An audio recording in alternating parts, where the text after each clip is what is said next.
Guys, अभी हम लोग देखने वाले हैं protein energy malnutrition. Weight for height जो रहता है ये मार्कर रहता है अक्यूट माल न्यूट्रिशन, जिसको हम वेस्टिंग भी बोलते हैं। और हाइट फॉर एज जो रहता है ये मार्कर रहता है क्रोनिक माल न्यूट्रिशन, जिसको स्टंटिंग भी बोलते हैं। वेट फॉर एज जो रहता है ये मार्कर रहता है दोनों अक्यूट और क्रोनिक माल न्यूट्रिशन के लिए। अक्यूट माल न्यूट्रिशन जब 3 मंथ से कम है तब बोलेंगे। BMI जो है 18.5 से कम है। इसका वेलकम क्लासिफिकेशन रहता है वेट फॉर एज के बेसिस पे और एडेमा के बेसिस पे। अगर वेट फॉर एज 60 to 80% है और एडेमा एब्सेंट है तो undernourished. 60 to 80% weight for age और एडेमा प्रेजेंट है तो क्वाशियरकर। लेस देन 60 है अगर वेट फॉर एज और एडेमा एब्सेंट है तो मरास्मस, और लेस देन 60 है वेट फॉर एज और एडेमा प्रेजेंट है तो मरास्मरिक क्वाशियरकर। एडेमा प्रेजेंट और 60 to 80 है क्वाशियरकर।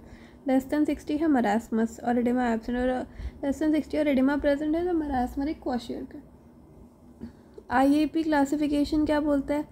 IAP वेट फॉर एज के बेसिस पे होता है। अगर greater than 80 normal, 71 to 80 grade 1 malnutrition, 61 to 70%, grade 2 51 to 60, grade 3 less than 50, grade 4।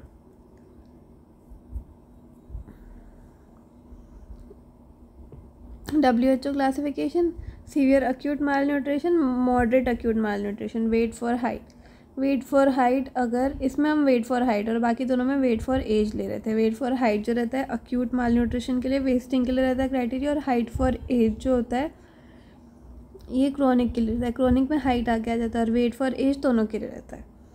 Wait for height अगर लेस देन 3 -3 Z स्कोर है तो अक्यूट, और -2 है तो क्रोनिक। इसमें mid upper arm circumference severe less than 3 और लेस देन 2 है तो मॉडरेट। सीवियर वाले में मिड अपर आर्म सर्कमफ्रेंस जो है लेस देन 11.5 सेंटीमीटर हो जाएगा, और मॉडरेट वाले में मिड अपर आर्म सर्कमफ्रेंस जो है लेस देन 11.5 से 12.5 के बीच में होगा। एडिमा प्रेजेंट होगा सीवियर में, मॉडरेट वाले में एडिमा नहीं होगा। कनावाती साइन क्या होता है? अगर यूज़ करते हैं जब एग्जैक्ट एज पता नहीं होती। Mid upper arm circumference upon occipito frontal circumference करेंगे। लेस देन 0.31 आया तो माइल्ड माल न्यूट्रिशन, 0.28 से कम आया मॉडरेट, और 0.25 से कम आया तो सीवियर। तो हमने 3 क्लासिफिकेशन देखे, वेलकम, IAP और WHO। और इसके अलावा हमने कानावाती इंडेक्स देखा। कानावाती इंडेक्स में क्या करते हैं? Mid upper arm circumference upon occipito frontal circumference. Marasmus में पेशेंट कैसे प्रेजेंट करता है?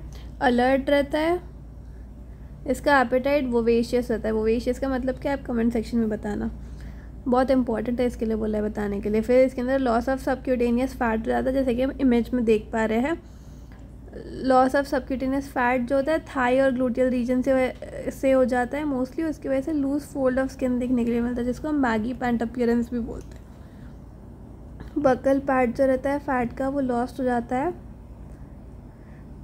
उसकी वजह से फेस व्रिंकल देखने के लिए मिलता है, और हम ओल्ड मैन या फिर मंकी या फिर सीमियन फेशिस बोलते हैं। और सबक्यूटेनियस फैट के लॉस की वजह से हाइपोथर्मिया और इन्फेक्शंस के रिस्क बढ़ जाता है। तो इसमें 2 चीज़ें इंपॉर्टेंट है, एक तो वोवेशियस एपेटाइट होता है, लॉस हो जाता है सबक्यूटेनियस फैट का, थाइस और ग्लूट से हो जाता है, इसकी वजह से बैगी पैंट अपीयरेंस, फेस से हो जाता है, इसकी वजह से व्रिंकल्ड फेस या फिर सीमियन फेसिस, और लॉस ऑफ सबक्यूटेनियस फैट की वजह से क्या होता है? हाइपोथर्मिया और इन्फेक्शन का रिस्क बढ़ जाता है। क्वाशियरकर में क्या होता है? मेनली बायलैटरल और सिमेट्रिकल एडिमा होता है, साइकोमोटर चेंजेस होते हैं और रिटार्डेशन ऑफ ग्रोथ होता है।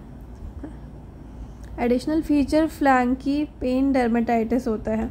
पैथोग्नोमिक होता है क्वाशियरकर का।